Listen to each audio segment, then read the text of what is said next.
இன்னைக்கு இந்த வீடியோல ரஷ்யாவில் 1959 நடந்த ஒரு மிஸ்டரிஸ் இன்சிடென்ட். அதாவது அந்த இன்சிடென்ட் பேரே வந்து டியாட்லோவ் தி பாஸ் இன்சிடென்ட். இந்த இன்சிடென்ட்டை பற்றி தான் நான் பேச போறேன்.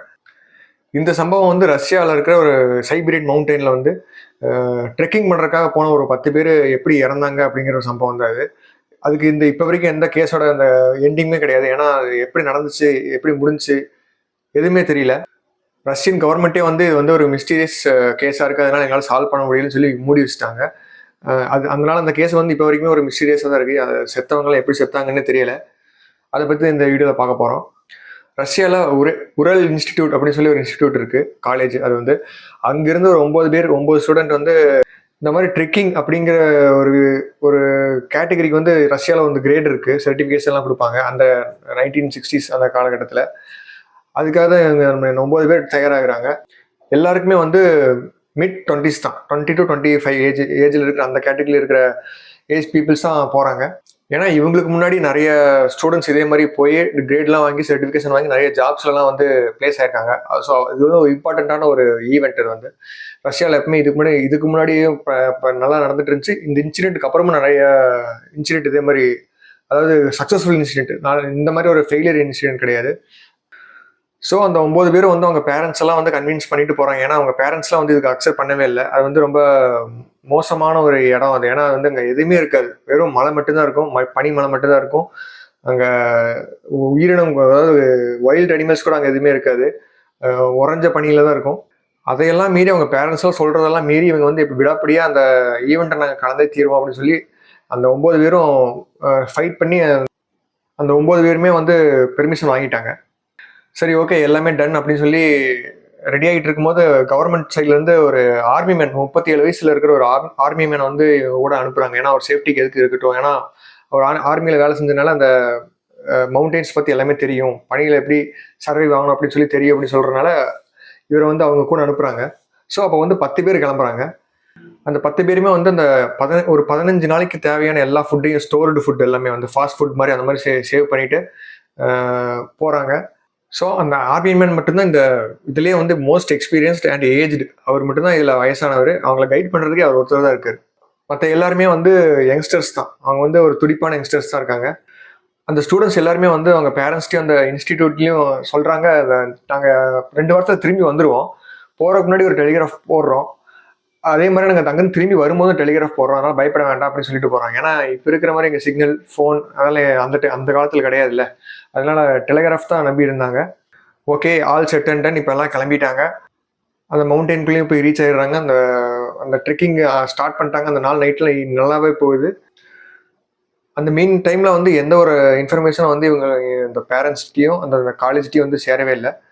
அதுக்கப்புறம் 2 வாரம் கிடக்குது. அப்போ வந்து பேரண்ட்ஸ்லாம் வந்து பயப்பட ஆரம்பிச்சிட்டாங்க. இன்னும் 2 வாரத்தில் எப்படி நியூஸ் சொல்லுவோம், டெலிகிராம் மூலிமா சொல்லுவோன்னு சொன்னாங்களே, இன்னும் நியூஸ் வரவே இல்லைன்னு சொல்லி ஃபீல் பண்ணுறாங்க, பயப்பட ஆரம்பிக்கிறாங்க. அது தெரிஞ்சுட்டு கவர்மெண்ட்டும் வந்து இமீடியட் ஆக்ஷன் எடுத்து ஹெலிகாப்டர் இந்த மாதிரி இதெல்லாம் வந்து எடுத்துகிட்டு போகிறாங்க. கொண்டு அவங்களை எப்படி ரெஸ்கியூ பண்ணி ஆகணும், ஃபைன் பண்ணி ஆகணும் அப்படின்னு சொல்லிட்டு. இப்படி ஆர்மி மேன்ஸ் அப்புறம் போலீஸ் இவங்கெல்லாம் வந்து ரொம்ப நேரமாக தேடினதில் வந்து அவங்க ஃபைனலி அவங்க இருந்த அந்த ஸ்டூடெண்ட்ஸ் இருந்த டென்ட்டை வந்து கண்டுபிடிக்கிறாங்க. அந்த டென்ட் வந்து எப்படி இருக்குன்னா, உள்ளிருந்து வெளியே கிழிக்கப்பட்ட மாதிரி இருக்கு. உள்ளிருந்து, அதாவது அவங்க வந்து டென்ட்டுக்குள்ளே இருக்கும்போது வெளியே உள்ளிருந்து கிழிச்சிட்டு வெளியே வந்திருக்காங்க. அதுக்கப்புறம் கொஞ்சம் தள்ளி போய் பார்த்தோம்னா அவங்க கால் தடம்லாம் இருக்கு. வெறும் பூட்டே இல்லாமல் வெறும் காலை நடந்து அந்த உரையிற பனியில் நடந்து போயிருக்காங்க. ஓடின மாதிரி தெரியல, சாலிடாக நடந்து தான் போயிருக்காங்க. ஸோ போலீஸும் வந்து அந்த கால் தடத்தெல்லாம் வந்து ட்ரேஸ் பண்ணிட்டு போயிட்டு இருக்க கரெக்டாக 2 பாடி சிக்குது. அந்த 2 பாடியில் வந்து ஒன்று வந்து கேர்ள், இன்னொன்று வந்து பாய். 2 பேருமே வந்து கண்டுபிடிக்கப்படுறாங்க. அவங்க 2 பேருமே வந்து நிர்வாணமாக இருக்காங்க. அவங்க மேலே எந்த ஒரு துணியுமே இல்லை, ஃபுல்லாக உறைஞ்சு போயிருக்காங்க.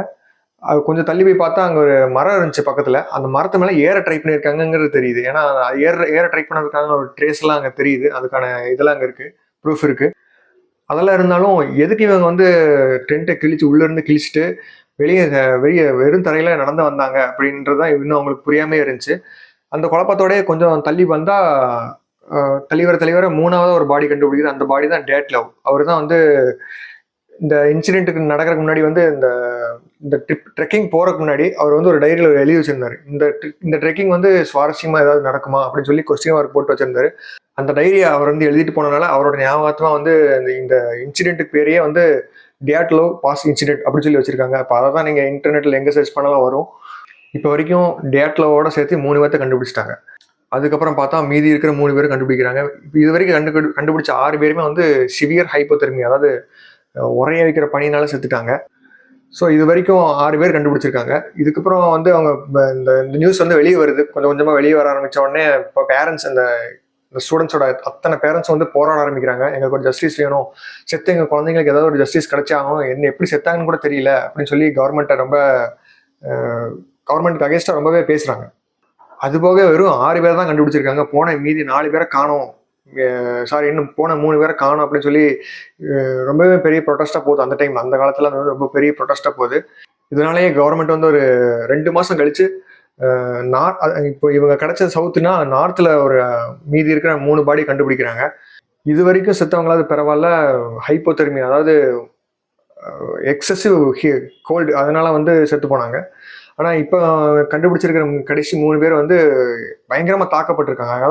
அதாவது வந்து ஒரு கார் வந்து அடிச்சா எப்படி ஒரு எஃபெக்ட் இருக்கும், அந்த மாதிரி ஒரு எஃபெக்ட்னால தான் செத்துருக்காங்க. அவங்க சாதாரணமாலாம் சாகவே இல்லை அப்படின்னு சொல்லி அட்டாப்சி ரிப்போர்ட்லாம் வருது. ஒருத்தருக்கு வந்து செஸ்ட் எல்லாம் கிழிச்சு உள்ள இருக்கிற சதையெல்லாம் எடுக்கப்பட்டிருக்கு. இன்னொருத்தருக்கு கண் இல்லாமல் போயிருக்கு.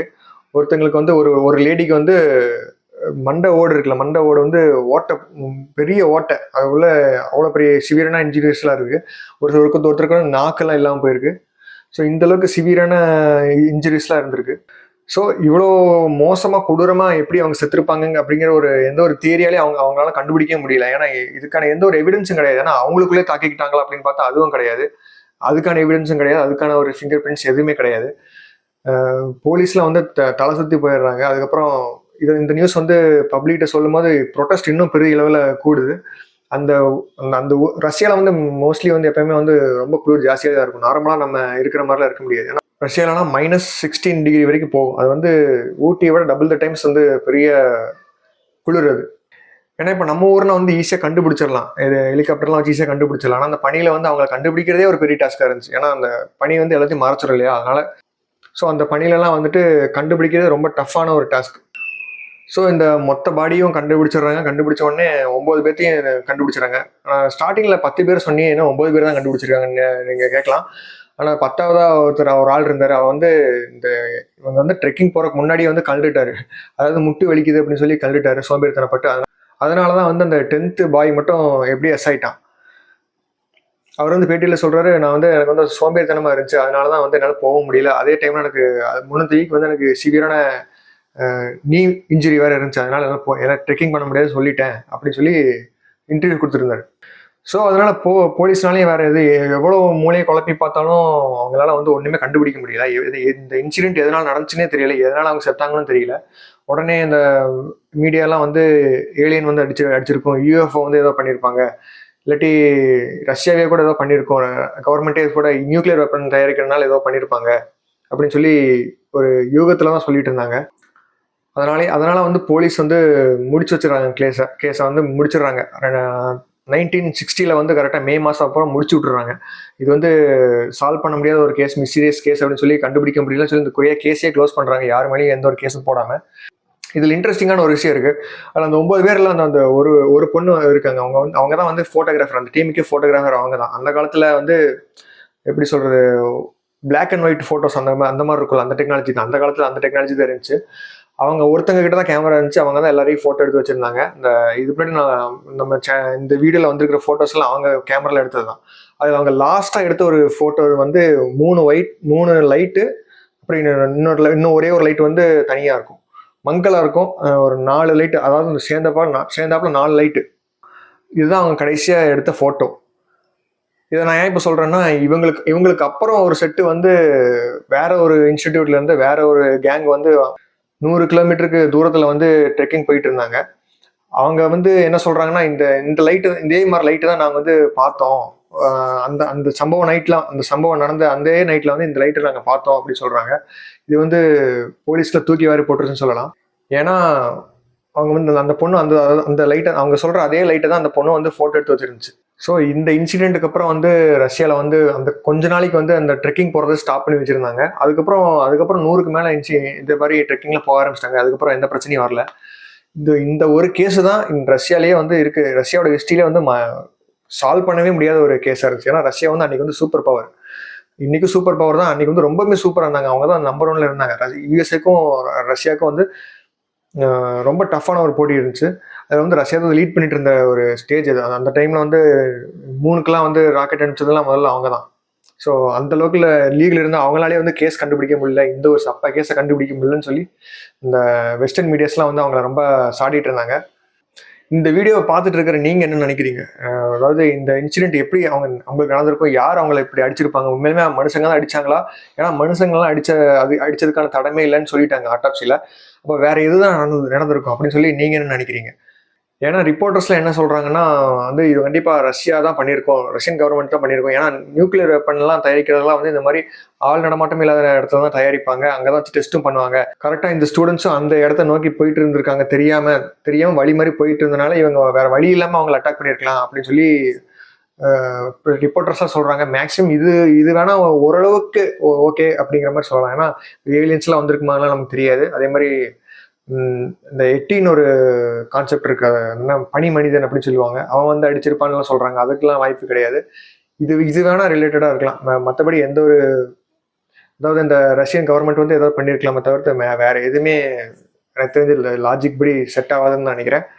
இதே மாதிரி நிறைய மிஸ்டீரியஸ் டாபிக்லாம் வந்து நான் பேசணும்னு நினச்சிங்கன்னா எந்தெந்த டாபிக்ஸ்லாம் இருக்குன்னு கமெண்ட்ஸில் மென்ஷன் பண்ணுங்கள், நான் பேசுகிறேன். தேங்க்யூ ஆல் ஃபார் வாட்சிங்.